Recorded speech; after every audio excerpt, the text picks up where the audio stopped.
I was looking at some of the other winners. So, my friend, because this is from PC Mag. This is a potential sponsors rating.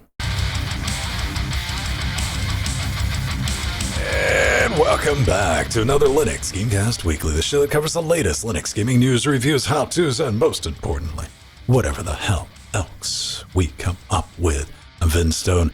Here in beautiful downtown Athens, I'll be switching the bits, piloting the SS Nightmare train, joined every week by man up north, that's one Jordan Svang, and of course, Pedro Mateus, together with you, the worst of the worst, the trolliest of trolls. We like to call you Shot Realm Dynamic, helping us form Cocaine Voltron. Ladies and gentlemen, boys and girls, I want to hit you with a question right out of the gate, because it's something I recently experienced and I had to wrap my head around, decide how I felt about it. And that thing was triggered by the Steam Autumn Sale. I talked about it last week, kind of scrolling through, and I'm like, look at all these great sales. Great sales.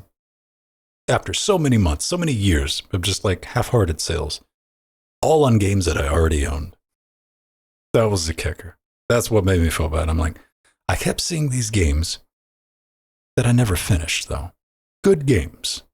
Fun games. Never really ran into a problem. Just something happened. Maybe something happened in life. I just fell off the game. I started playing another game. I want to go back and finish them. And I recently did that with Metro Exodus. Had an all right time. Up next on that list was Assassin's Creed Odyssey, which is a great Assassin's Creed game if you've never played an Assassin's Creed game. It's a great open world action RPG. And I can remember, and that little special place in my heart for that game, because it was the game that I used to beta test the thing that became Stadia. R.I.P. Yeah. Which no longer exists. Yes. I say to myself, I'm going to sit down, I'm going to come back to this game. I'm going to see if I can finish it. Not 100% it, but just get to the end. Because when you start getting a little bit older, a lot more responsibilities, a lot less time, sometimes just rolling credits on a game, it hits different. You're like, I managed to stick to that. I managed to get that done. I'm like, let's just do it with this game because I like some of the mechanics. I get into it. My save from 2020. So you have that experience of like, all right, what were we up to? So you got to do a little archaeology, figure out what's going on, what you were in the middle of, kind of try to read those tea leaves. And I got playing, I got going. I'm like, okay, I'm back in the swing of things. I'm putting in 15, 20, 30 minutes every other day on this thing. Feeling good. Thursday rolls around. I get to a part where you have to like button skip, right? Because there's so many cutscenes before this, because it was like a big chunk of the story. This is not something you're going to, a fixed point in time, they might say on the Doctor Who. And like, no joke, button mashing, waiting for that. Dude just wrecks me. I'm like, God damn it. Try it again, button mash through all the dialogue. Wrecks me again. I go to YouTube. I check on YouTube. YouTube's like, get good. I'm like, damn it. All right.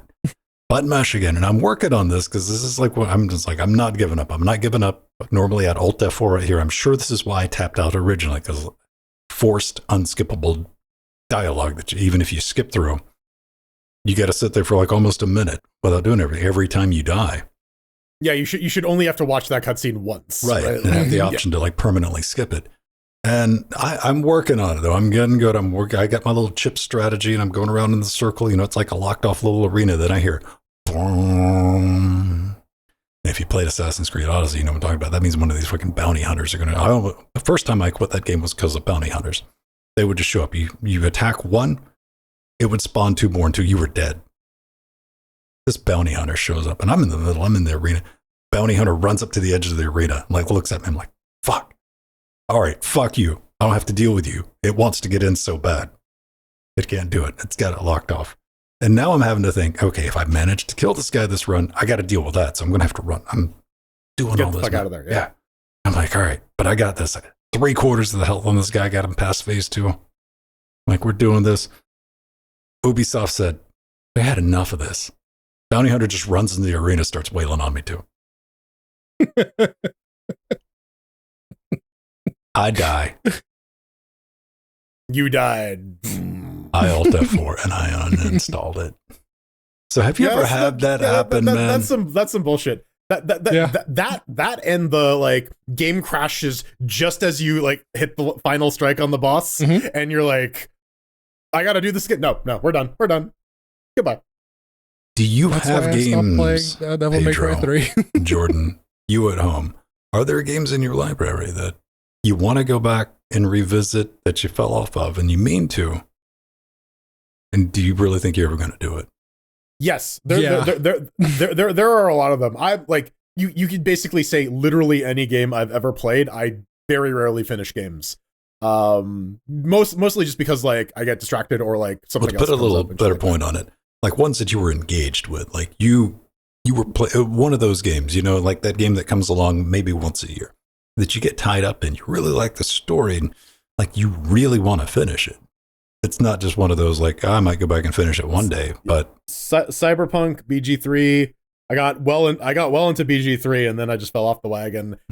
There was a thing and I had to go redo it because I didn't realize that like locks a choice. It's one of those fixed points where like you do it and then the story is moving forward. I'm like, I did what not the hell is the realize assassin from? Yeah. So I think Cyberpunk is a good one for that because I do want to actually play that game, but I look at it every time I look at it, it's like, oh, there's a lot of stuff there, and the fucking tutorial is like 4 hours long. The Outer Worlds, because like I finished like both of the DLCs, and I'm like, you know, I'm kind of done for now.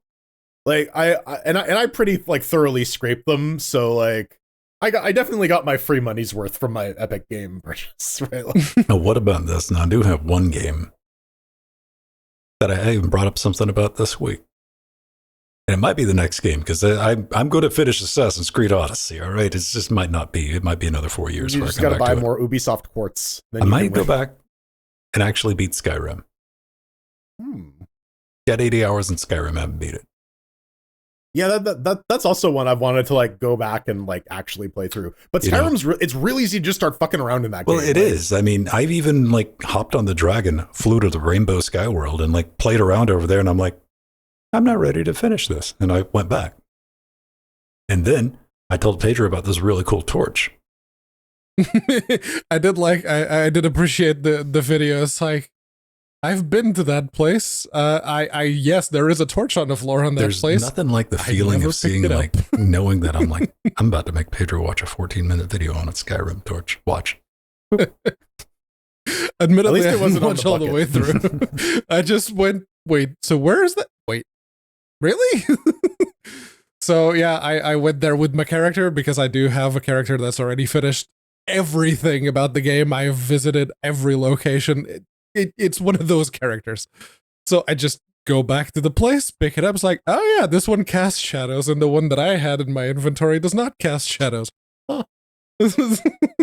Fancy. The RTX torch. So, yes. Gentlemen, what's going on with you guys, man? Anything going on? Anything? No, it's been a busy fucking week for Exhausting. me. I got my wife one of these chairs. It was it was on the auction site, and it was like $200. They normally retail for like $1,200. So I was very proud of myself. That's a pretty steep discount. Nice. There was a scuff on the wheel then, completely unusable. No. Did you put some rollerblade wheels on it? Did you just replace the wheels entirely? Yeah. Not yet. And like she's using it right now. There's no problem with it. Nice. Yeah. I guess what else? I finished my mono red Tron deck. That was exciting. All right. And no one gives a shit about that except for me. So what about you, Pedro? Yeah. What have you accomplished? What has brought you joy and happiness this week, Pedro Mateus? I took this DualShock 4 apart. Ooh. Because for a while now, the left analog stick has been sending ghost inputs. It's not drift. It's not like a constant, just slightly off. It's every now and then it would just like, and the character would move in one direction for a sec and then stop almost immediately. So it's like, okay, let's just take it apart and blow some contact cleaner in and around the potentiometers that connect to the actual analog-y bits, and I put it back together, and the it's gone. It doesn't do it anymore. So whatever it was, that worked. You gotta flick those analog sticks, man. You know what I cleaned with some contact cleaner the other day? The horse? My debit card. Oh, yeah. I ran into that issue. Did you use the chip enough that like it got gummed up, or it was just I assumed it was. Like, it wasn't a big deal. This is like just my normal debit card thing. And it like, I think it was at Aldi's or whatever. And I'm like, beep, beep, beep. And like the poor lady behind me in the self-check, she's like, oh no. I'm like, don't worry about it. It's like, pulled out like one of the other ones, like credit card or whatever it was. And like, I'm good. And yeah, so I like hit it and cleaned it. But speaking of things that don't cast shadows. Yeah, it's not shadow facts lore to horses. It's light fiction, the Steam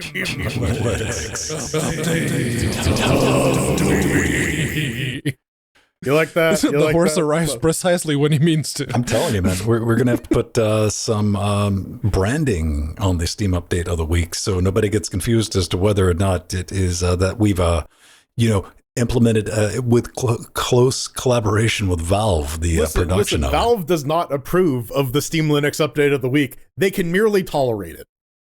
Brand guidelines. What are we talking about? Brand guidelines. Well, yeah, we're doing PDFs now. we got to do a little archaeology. Sorry, Jalad. Here, I know you hate PDFs, but too bad. Inside steam_brandguidelines.pdf. There's some new stuff in here, gentlemen. We being a PDF though, we can zoom and enhance pretty easy though. Yeah. The big ones. Look at this. Powered by SteamOS. SteamOS is about to jump deck, ladies and gentlemen. Soon to be available on everything except for the ROG Ally. We do got a couple of things in here. We got SteamOS. We got Steam powered by SteamOS. Steam compatible. Steam Play Here. Steam included. And Steam Link compatible. So this is basically, we worked with Valve and this thing is guaranteed to run SteamOS. And they got another one is like, it's got SteamOS on it, probably. And no, not even. It has Steam SteamOS. installed. It just has Steam installed. That's it. Yeah, that's what that Steam means. included for hardware shipping with a Steam client and Steam compatible for hardware shipping with Valve approved controller inputs. Yeah, that's the one that the ROG Ally will get because they have the ROG Ally buttons on Steam input. So yeah. It's also very clear about like what the labels actually mean, because like the Steam included and Steam Link compatible are very clear about this does not constitute an endorsement from Valve. It just means that it should work. I guess they really do want to sidestep that whole Nintendo you know what? Isn't that thing. right? AliExpress store. Right. Everything's gonna be. That's what I'm looking forward to is the pictures, like random electronics with SteamOS stickers on them. Yeah. Oh yeah. Steam compatible though. Ben alluded to that. If it's going to be working with like Steam VR or like the Steam like for PC proper, they do require you to send a unit to them so that they can sign off on it, which I guess is fair. Steam stuff in stores. We were discussing that also in the pre-super shows, and or I guess maybe in the pre-show, where just going into a store and buying a Steam Deck seems like such a foreign idea to me. But like, people buy stuff in electronic stores. Yeah, no, it makes sense to some degree, especially if they're going to be releasing more hardware. We've already seen the render of the Steam Controller 2. Ibex and Roy. Ibex, yeah. No, you can break the NDA, the XYZ.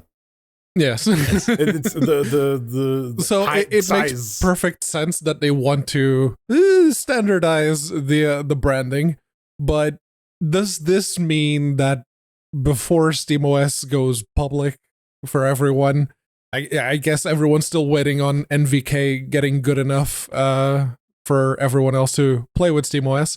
So are they just going to do a limited release for people who are, manufacturing the handhelds? Is that most of the handhelds now are like AMD and Intel powered? So yeah, like maybe if we're going to revisit like Steam machines, Sandy's in their audience. You see him down there, Ultimate Prime, making it. He was like the one guy who bought a Steam machine. Yeah, he did buy one. I'm saying. You need to install this on your original Steam machine, and we need to see how it runs. Go back and watch the Linux Game. He did a review of his Steam machine all the way back in the day. But gentlemen, I want to say one of the problems I got with these logos. These logos. We're all familiar, if you got an Android device, how all the Google apps look, right? Mm-hmm. We need to color code these bitches. Ain't nobody got time to read Valve. I need to be able to look at it and tell whether or not it's officially a hug and kiss certified SteamOS or if it's just Steam compatible from a distance. So what you think like a red, yellow, Bye, green Pedro. stoplight thing? Thanks, camera. No. We need to have a pink key on the box. Got it, Pedro. Thank you. Yeah, what I'm going to cut out some of these logos, and they're going to start popping up in case the video ever goes down. Yeah, no. He's Pedro is Steam Link compatible. It's not endorsed by Valve. Yeah, man. What's up next? Oh, we need to stop talking smack. What we got to get your video back, Pedro? What we got to do? I think I just need to rejoin the channel. You want to do that since you got the next story? Yeah, might as well. All right. I'll be right back. Sucker. We'll hang up on it. Let's see if we can. Now we get to talk about shitty mod developers. Oh, I like that screenshot we're about to put up in a minute because it's got that guy from The Boys. Oh yes. Yeah. There we go. Yeah. All right. So, yeah, you probably saw this because Games Media lost their collective shit again. But this time it's not that the ROG Ally showed up in the notes for Steam. No, this time is a couple of people who created a mod for Half-Life 2. And they had said mod reviewed or presented on some YouTubers' channels, and they weren't particularly happy. They had some choice comments about the quality of said mod, and well, the developers, they didn't take it entirely too well, and they decided, you know what? We're just going to lock your Steam ID out of our mod. So when they released a new version and said YouTubers tried to load the new version of the mod, just got a message that said, stop talking shit about it. Yeah, and, because yelling at your critics is a great way to improve your game. Yeah. Look, it's better than, say, abusing the DMCA system on YouTube like they usually do. It's usually when this situation happens, that's what tends to happen. But no, this Slightly is less new. This is something different, and if I was going to play Scumbag's advocate for a second, it's their mod. They're giving it away. The YouTubers didn't have to pay for it. So if they have a way to minimize the criticism that's headed their way by people that they don't want to be involved with anymore, that's probably the best way to do it. I don't entirely disagree. But you bringing this back to a discussion before. You are against, however, game companies banning Linux users because not insignificant percentage of botting comes from them. Like this is kind of the same thing, right? Like, if except we're talking about billion-dollar companies making shit tons of money and being active cunts towards a very small and already fairly ostracized portion of the market versus a couple of people who are developing a mod. No, sorry, that's not comparable. Not even a little bit. No, it is the same thing. It's like instead of actually fixing their game, because there are actual like game breaking bugs in there that a lot of these YouTubers were talking about, they go and block them. Yeah, blocking two specific instead YouTubers. of fixing their thing. Again, not comparable. I'm just gonna let them tucker themselves out. I mean, it's so what is Half-Life 2 overcharged? Well, it adds everything or nothing. Actually, it adds a lot of bugs. I went and did a little bit of research to this thing, and that was like one of the no, there's like some glaring ass issues that have been in here, and like however you want to deal with it, man. But like not taking criticism always has a bad effect when you try to clap back. It just does, man. Especially when you are singling out some motherfuckers and they get a little thing and they go, "Oh, I've been attacked personally." Some people are going to take that as a badge of honor, and other people are just going to run and be like personally wounded. You imagine they're going to be playing the martyr all the way down. Can you imagine if Pedro had gotten that? Pedro personally attacked Mateus would not deal well with that, but he would be appreciative for the call out. Yes, he would. I would. There would be a conflict here. However, I'm just saying we need the one legitimate use case we have for a soundboard here is just like Streisand audio clips for like people who are like, oh no, we're gonna try and get things deleted, and that will stymie all criticism. No, that's not going to cause people to give us more shit. Yeah, so yeah, this ended up, very predictably just blowing back up because now, like, all the bug reports are showing up on their ModDB page of like, which, I understand both sides of this. I didn't realize like how busted this mod was, but it's a free mod. You can do with it whatever. You don't like it, you don't have to play it. But I thought this was something fun to talk about on the show. If you're going to put a piece of media out there and people don't like it, you kind of have to accept that criticism, right? Like that's the nature of like producing anything. No. There will be criticism, that much is guaranteed, but you don't have to accept it. I mean, clearly. You need to tell YouTube to add a dislike counter. Well, isn't there the thing that adds that back, or is that all gone from the back end? I think that's broken because it used to tie back because no, they it works kept the just API. fine. Neither of these know what the fuck they're talking about. I use it every day. It's called Sponsor Block, and it not only just adds that back, but it'll add like little things like anybody's doing like promotional stuff. Like this video is brought to you by, you can skip over that and you can help other people out. I just tick the skip the That's cool. things bit on Nvidia's. Good on you. So there you go, man. Like, have a good laugh. All this is going to be in the show notes. We need to talk about the best gaming hardware brands, though. We can't let bad mods and criticism get in the way of consumerism. Of course not. No, mice. We got to talk about PC Man Puck Mags, Reader's Choice Awards. PC Man does whatever a PC can. The User Choice Awards, Reader's Choice Awards for the best gaming hardware, and there a familiar thing made it to the top of the handheld list. That was the Steam Deck OLED. People seem to really like it, and they give the detailed stats. There's some head scratchers in there. So if you go look at that, the MSI Claw won out on battery. But OLED was at the top of all the other categories except for technical support, where it was not listed, despite the fact that I would say the Steam Deck has some pretty great technical support vis-a-vis you can just buy the parts and fix it yourself or send back to Valve. Also, weirdly enough, if you go to performance, somehow the Nintendo Switch beat out the Steam Deck OLED, and that does not make sense to me. Because the Steam Deck OLED can run Switch games better than the Nintendo Switch. So, if you look at the look at that game shit. price 8.7 versus 8.5. There we go. The game cost one. It shows the MSI Claw as all the way up, and the Steam Deck, the one that's being developed by the people who make the Steam store, that doesn't even show up. But the MSI Claw on the other end, there's some questionable ones. I was looking at some of the other winners. So, my friend, because this is from PC Mag, this is a potential sponsors rating. This is true. Also, another funny entry here. Some of the other winners are under best PC manufacturer. The highest rated one is self-built, but they still gave the fucking award to MSI because you can't be you, the reader.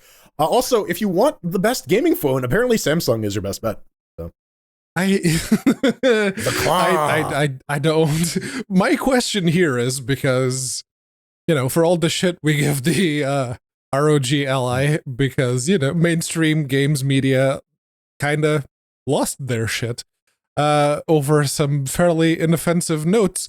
But seriously, where's the Ally? Because outside of the Steam Deck, the ROG Ally is the other gaming handheld, at least for, x86 PC platform. Not according to PC Mag. That people are actually going for.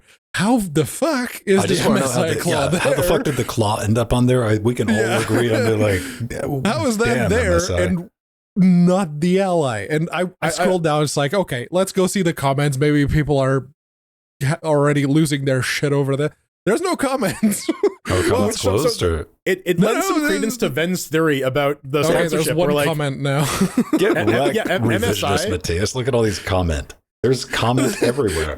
Look, it was 2 days ago when I went to check. There were no fucking comments. There's one. It is overflowing with comment. It's an MSI comment. Again, more fuel to the theory that MSI paid the most. All of the readers who voted on this were MSI employees. Yeah, coincidences. It was such a strange feeling to go to a comment section and seeing it empty. It's like, oh, the internet, all of a sudden, one of the ubiquitous things like porn or bacon or cat videos just gone. I mean, it really does hurt. Like, I don't think a lot of people are going to like PC Mag for the best gaming hardware brands and accessories and stuff like that. And it really does hurt them when they drag out like the one thing everyone goes, oh, right, that got released too, didn't it? Like, I think this also might be a list of like shit they had in the office. Yes, they looked around. It's like stuff that was sent to them. Like when you're over on interfacinglinux.com and you're like, why are you benchmarking? Because like that's what I got here. That's why. I mean, yeah, it's what's available. Yeah. Oh, there you go. Did anybody buy a Steam Link? No. I was at a consignment shop. Yeah. I don't know. Like they'd already been discontinued probably for like maybe a year. I saw one new in box. I opened it up, had all the bits to it. I don't even think they wanted $1. I think they wanted like 60 cents for it or something like that. I left it. I genuinely couldn't think of anything to do with it. But maybe you love them, because I know some people do. What's a Steam Link, Pedro? What can you do with it? What does it allow? Steam Link was the thing that Valve released for $30 back in the day that basically undercut all of their hardware business partners during the Steam Machine launch, which is why the Steam Deck is now a thing that Valve does. So like on a scale of 0 and to what does it do? It is a very, very small, very low power ARM-based thing that you plug into your TV that you use to stream from your massive, big honkin' gaming PC to your TV. You stream the game and you play on the TV. It was. Now it's an app that gets now it's just on an smart app. TVs, Raspberry Pis, phones, whatever. And one of those things you might want to put it on is, a Raspberry Pi like that. And it's worked on Raspberry Pis for a minute, really smooth running on Pi 4. It didn't work on Pi 5 though. That's been fixed right from the Raspberry Pi blog. Steam Link, that app, had no idea how to run on Pi 5. Fortunately, Valve employee Sam, he decided he's going to sort that. So the problem was, you might have guessed Broadcom something, right? As Pedro was like, it's some of that closed sourced, undocumented Broadcom bullshit. And it was a mixture of that and our good friend Wayland. And there's a video of Jeff running the Steam Link on a Raspberry Pi 5. There it is, 4K 60, even 1080p, 240, because why not? I mean, the Blue Dude Bamboozle looks all right. I mean, being filmed from a cell phone camera. I think really the only downside of this is you still got to have your PC running. Like you're like, oh, this is cool, but you can hear your PC like playing the game. And like, you know what? Why don't I just go sit in front of it and get the right experience? But yeah, I mean, it's the set-top box thing. It's the smart TV experience of like, hey, I can play PC games from the comfort of my couch without having to get up and go to my basement. And you think about, like I was talking about in the pre-show, like pre-super shows about 19-inch racks, man, you can definitely build like some gaming, like Stream Link PCs. Yeah, get like a 2U case that can like fit a GPU in there. Yeah. And keep them in the basement with, proper cooling and whatnot. Then you don't basement. Have to. Yeah. Neighbor's basement gaming. In that weird cold room in your house that's not insulated. Yes. That's haunted. Yeah, it's a perfect there place may or may place not for be servers. a poltergeist in it, but I mean, listen. The internet is powered by ghosts, Ben. Haven't you taken a networking class? I'm out of elf's blood. Yeah. Make with it. But no, that's because you got to unplug and replug your router. It is a very good timing, very coincidental with the ARM shenanigans that Valve have also been doing with making Proton work. Yeah, supposedly for the headset. They haven't officially announced it yet. But yeah, they're doing some ARM shenanigans with getting Proton up and running. And all of a sudden it's like, oh, maybe we should fix the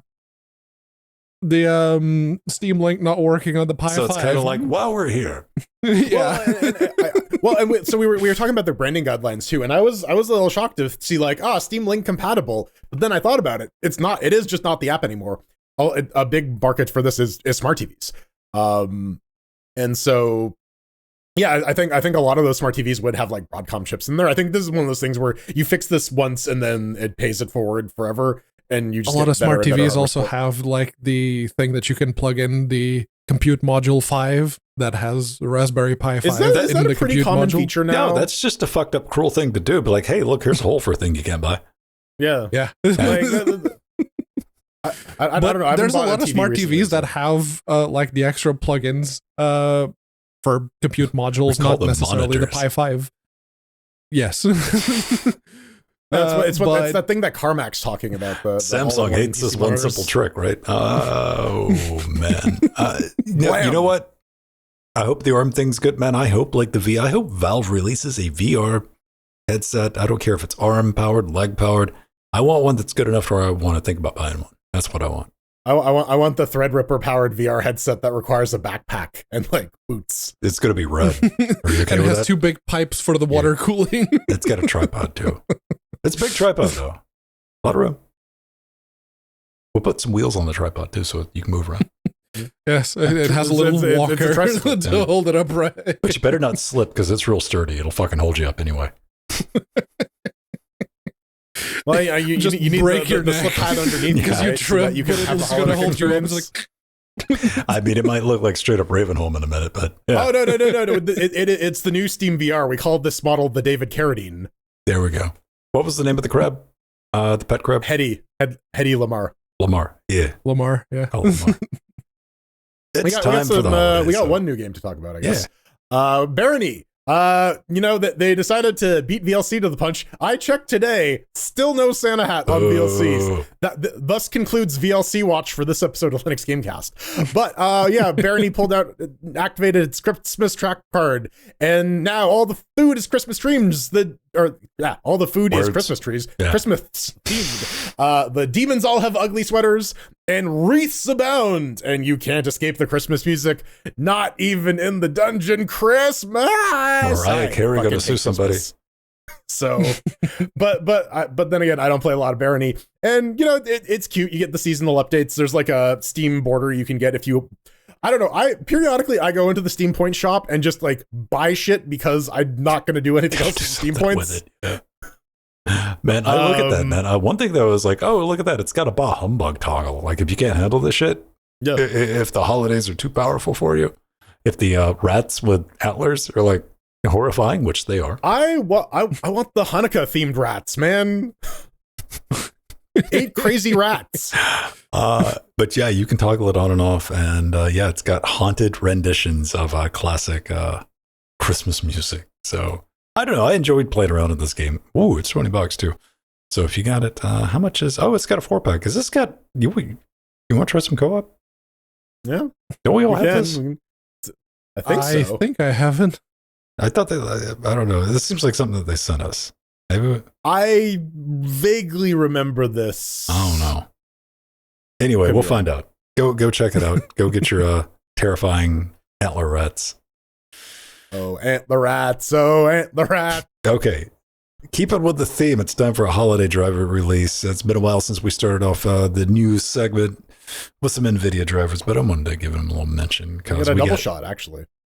Oh, yeah. Because somehow the open source NVIDIA drivers are relevant. But for now, we got to talk about the prop ones. We got driver 5, 65.77, 64 bits of goodness. And I just want to say, NVIDIA, get wrecked. We used to have this great little hidden in the corner Unix driver download page, which is some static ass HTML with some hyperlinks on it. It didn't swoosh, it didn't move around. Those days are gone. It's still not as cracktastic as the Windows driver page, but it is getting there. So what do we get in this? Well, they fixed some performance regressions that were observed in VKD3D9. Proton 2.9, they fixed a bug that caused Far Cry 5 running through DXVK to display black screen. And I'm sure it's something that'll make Pedro quite pleased for no reason because he hates NVIDIA. Rightfully so, some people might add. They fixed a bug that could cause KDE Plasma 6 to crash when running as a Wayland compositor. That's right, Wayland does work on the NVIDIA drivers to some extent, plus a gang of other fixes. What this is, ladies and gentlemen, is kind of a collection of the last 2 beta drivers. And I wanted to give it a mention because typically your Linux distributions are not going to be shipping your beta drivers. You had no idea this was going on in the background. I've been playing around with these. I'm running this driver right now on the show to broadcast and record all the stuff. RTX is in fact on here. No problems with them. Didn't notice any regressions. I'll say that. I wasn't having problems to begin with, but maybe you were. So you'll give them a download. Install that run file. Don't listen to the internet. It's not going to hurt you. Well, not anymore. They finally they feels weird as hell, dude. Thursday I was installing these in a window inside of X, and I'm like, right, yeah. Run into the you terminal don't have to kill your running X session anymore to be able to install the fucking drivers. Took you about 20 years to fix that one, didn't it? That Nvidia. Does it still get the scare text? It tries to scare the shit out of you 3 times. Okay. Yeah. It is like, don't do this. Seriously, don't do this. Fuck off. Okay, fine. We'll do it. Right. No, it's good to see this is chugging along, and a lot of stuff is in response to a lot of the open source bugs, right? A lot of this stuff gets pulled in from their GitHub, and you know, Nvidia, they're working towards their new open future where everything is just hidden behind their firmware. But you know, it's still nice that we can use shit on Linux. And now you can do that even without the prop drivers installed. Ooh, NVK. NVK is making some crazy progress now. Vulkan 1.4 came out this week. I do. I think it was Mark at Collabra sent this over to us. Yes, emailed us. Thank you, Mark. Thank you. Yeah, and this is a blog post from Faith. You might have seen her in the XGG lecture videos. She does a lot of graphics work. But yeah, Vulkan 1.4 came out this week. It was released, and NVK had day 0 support, which is really damn neat considering that the driver is like 3 years old or some shit. But yeah, now that but it's fully Vulkan 1.4 conformant, at least for the base level. And now that NVK can actually do all of the Vulkan things, roadmap is starting to ship to let's actually make this run well.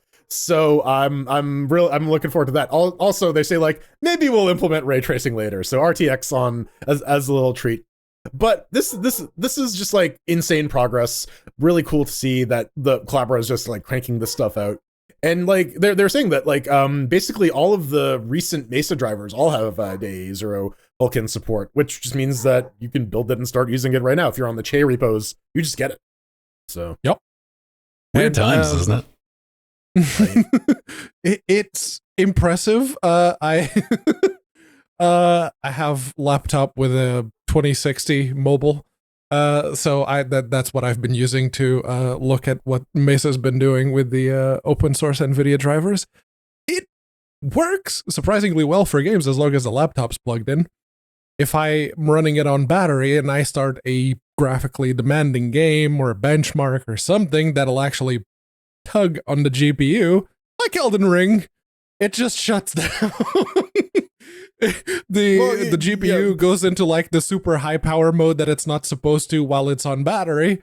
And the proprietary drivers, no issues. It knows not to go into stupidly high power mode because the battery can't deliver that much power. The open source drivers, they don't know that yet. It took a while to get like dynamic power management working in AMD, and even now it is a little squirrely. I have to force it on to high on some situations just because otherwise you get the tearing. You can't do the low performance Gentlemen, mode. I'm the new marketing manager over here at Collabra, and you see you're framing it completely wrong. Our new NVK drivers allows you to unlock hidden potential in your laptop while it's on battery. Just because you're not able to handle it, and it might shut down, that's not our problem. We're giving you freedom and the potential to achieve higher performance than Nvidia wants you to have. Oh, so you got fired from Playtron, I guess? Got hired by Nvidia? All right, Collabra, yeah, that was the hired by Nvidia and Collabra. At the same, I mean, you can. I'm sure there are people who are working for both. Probably not. I hope not. I don't see why not, but yeah. It's Spock's dad. It's also not my story, so I'm waiting. Yeah. That's Sarek. You nerd. So let's say you have a video card that doesn't do the say it. It's Mark Leonard. Doesn't do the Vulkan all that well. He's also a Romulan.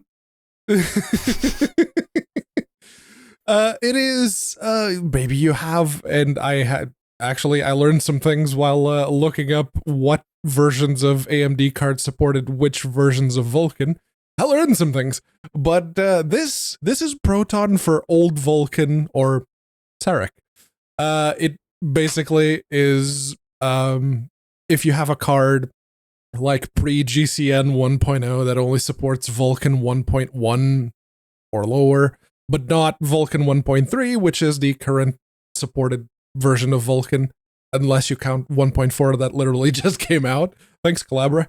It is the way that you can get your older systems up and running with Proton without having to pay for a new GPU. And it includes both Proton and DXVK. Basically, the DXVK version is just DXVK 1.10-ish. It's that version just upgraded to backport some stuff, but it still works with just Vulkan 1.1. That's the big difference if you want to go buy Proton versions of Proton 7. Proton 7 is the last one that will work with the old DXVKs. Proton 8 and up, you needed to have at least Mesa 22, which is where the big feature cutoff happened back in the day. And yeah, I looked it up, and I thought that the 6000, 7000 series of GCN cards didn't support anything above Vulkan 1.1. I was wrong. They support Vulkan 1.3. Yes, the 7970, the last time that AMD was actually on top of the performance ladder in 2011, it supports Vulkan 1.3, while if you look at the So what you're saying is this is going to work on your vintage ass GPUs. I mean, that's kind of the important thing. Not Nvidia ones. Linux has always been the, hey, we can, run new software on your old ass hardware. And this is a very important thing that enables that. Really logical name for the project. Yeah. I saw this a few months ago and I laughed when I saw the name. I'm like, that's cute. I think it's pretty dope, man. Like, not just like running old software, but playing modern games, man. Like, and when you dealing with like APIs and stuff like Vulkan, sometimes you got to make those hard decisions, those hard cuts. And like, you can otherwise have, a reasonably capable GPU, like say you're going to be doing, 720, maybe some 1080p gaming on it, and you don't want to run out and, to like get that free upgrade without, free upgrade minus the larceny. This is a good way to go about doing it with your existing GPU. You need the brick, and you throw your old GPU into the window of the PC store, and then you go and you take a new GPU. It's absolutely right. You may not get like the most performance out of your card because I don't think anybody's walking into it like that, though, right? Some people might be. All right, how did they? Okay. We know there's people out there leasing an NZXT PC, so yes, right. We gotta calibrate your expectations a little lower, just to adjust them. But yeah, no, this is good to see, and hopefully they maintain a level of support. Just so that keep old PCs out of landfills, right? So will this work on do I even need this for Polaris? Yeah, Vega.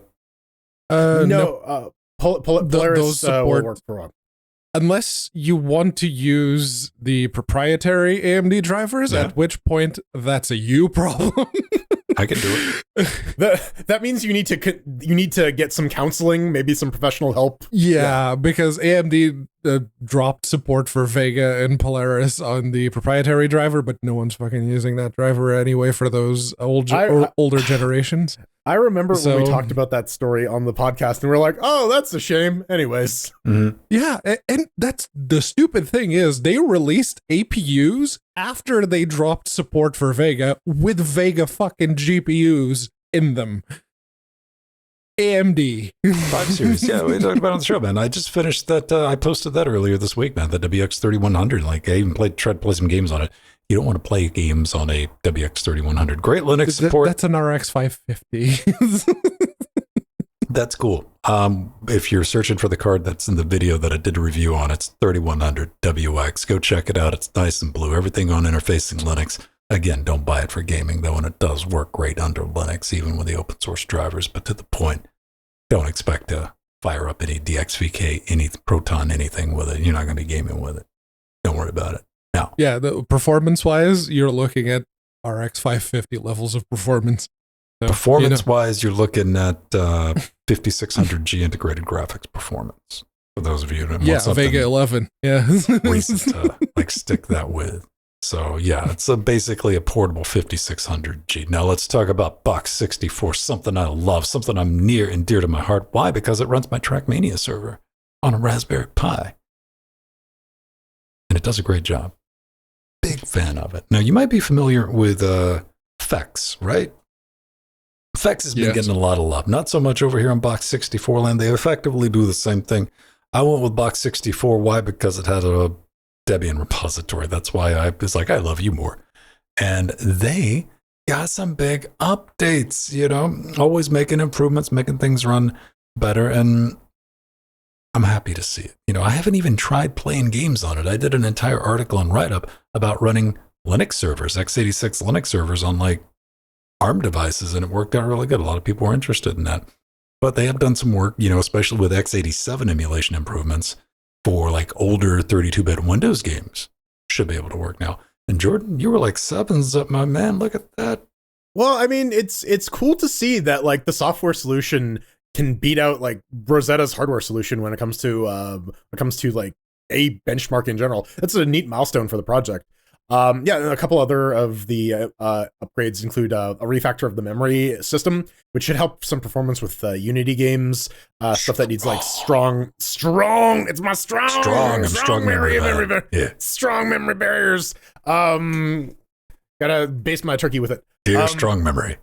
Indeed. But yeah, the x86 stuff is really useful because you can run 32-bit programs within the pure 64-bit environment. And apparently even with doing this via OpenGL, with the native 64-bit wine can actually create some a lot better performance, just because it's not like doing memory mapping for OpenGL transformations, which is also kind of neat. Yeah.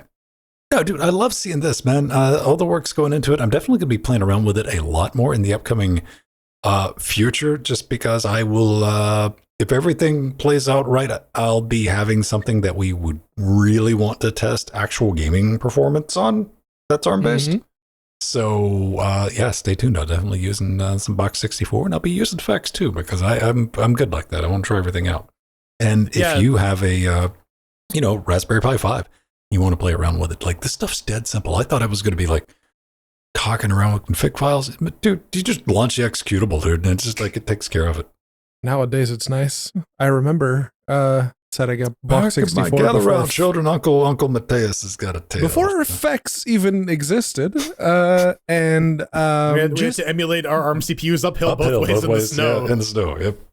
Well, you basically had to get all of the necessary files from a 32-bit ARM distro to set up a chmod in order to run the 32-bit executable on your 64-bit operating system. So yes, it was shit. Fex still does have to do that with the overlay chroot. They did bring that up. Like 32-bit ARM's a whole different story. Yeah. And the new ARM processors don't have the necessary 32-bit and a lot of compatibility bits built into it. We can blame x86 for that one, because we tried to go pure 64-bit and that failed miserably. And AMD was like, thanks, Intel. We can do 32-bit and 64-bit. And the industry was like, and we're still going to do 32-bit. Moving on.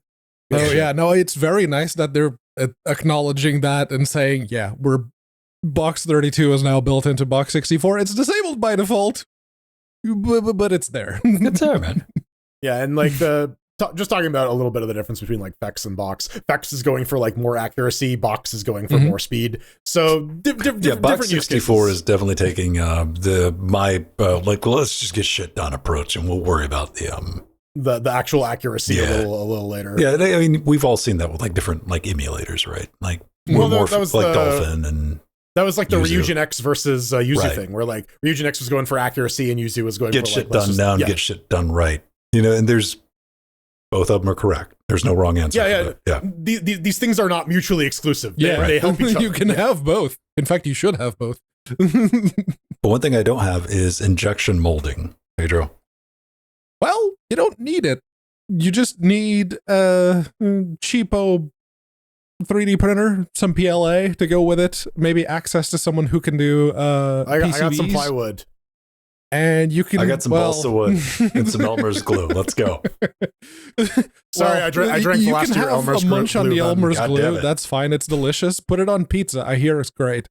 It keeps your cheese onto the bread. Yeah. Yeah. But no, the Alpakka, I did a review on it a while back, and what I said at the time was that it was a functional prototype, because it was, and now they have the actual 1.0 reference design. It's there, it's available, completely open source as usual. I do like that they have a little bit at the end of the release article showing what the compatibility is like between the two, like the old reference design and the new 1.0 model. Basically, the bolts are completely compatible, and some of the buttons are completely compatible. The rest of it is just different. So you can keep the screws? Is that it? Yeah, you can keep the screws effectively. But yeah, it's got, the new version has wireless out of the box. It has, instead of the little 8-directional nub, it has a 70% analog stick and USB-C instead of micro USB. The big difference is, instead of using the Raspberry Pi Pico as the microcontroller, they have their own microcontroller that they created, which they call the Marmotta. And that handles all of the microcontroller bits, it handles all the Wi-Fi bits, all of the power delivery, everything else.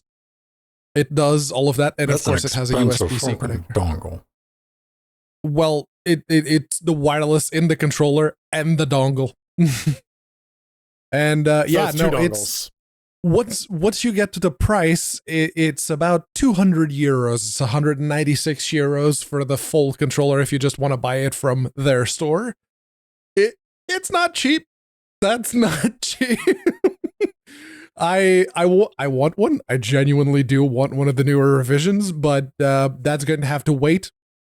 Also, even if you do pre-order it right now, they say that they won't be shipping until February 2025. So see, this is why you should have gotten you should have rented it from NZXT. That way you could have they do Alpakka rentals. Yeah.